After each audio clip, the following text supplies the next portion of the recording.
Un homme qui pleure en public, certains diront que c'est devenu banal, mais pas dans le monde du hockey. La vulnérabilité du gardien de but, Jakub Dobeš, après sa défaite d'hier, a fait beaucoup réagir. Moment de faiblesse ou moment d'humanité, vous allez le voir, tout le monde avait son mot à dire. Kevin Crane Desmarais.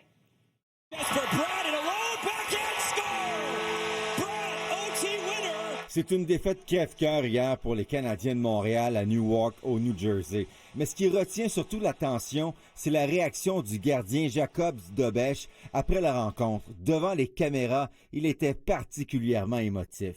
Lose to those guys in OT, so just disappointed in myself. That's pretty much it.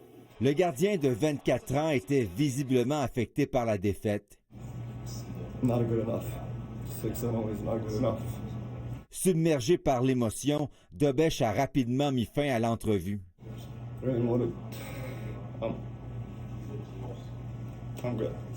Malgré tout, il connaît un excellent début de saison. Hier, c'était sa première défaite en prolongation.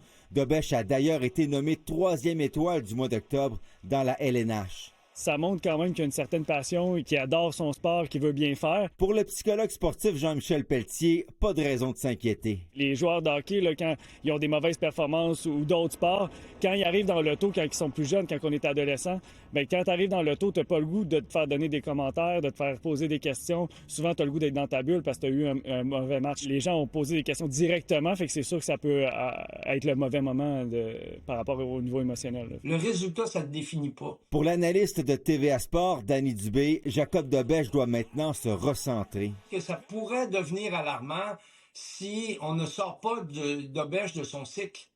Tu comprends? Si on n'est pas capable de sortir de ce cycle-là, il va trop mettre d'énergie sur le résultat. Ça, là, ça crée un stress qui est inutile. Chose certaine, il peut compter sur le soutien des partisans. J'ai l'impression que ça en met trop sur les épaules. C'est pas de sa faute, dans le fond. Il a fait ce qu'il a pu. C'est un humain, hein? Ça montre que c'est pas une machine. On va faire une caresse. Il faut être prudent avec nos gardiens. Rappelons que plus tôt cette semaine, une minorité de spectateurs ont hué Samuel Montembeault en plein match. Une scène difficile à entendre. N'oublions pas que les Canadiens connaissent un excellent début de saison. Ils seront de retour sur la glace demain soir au Centre Bell. Kevin Crane Desmarais, TVA Nouvelles, Montréal.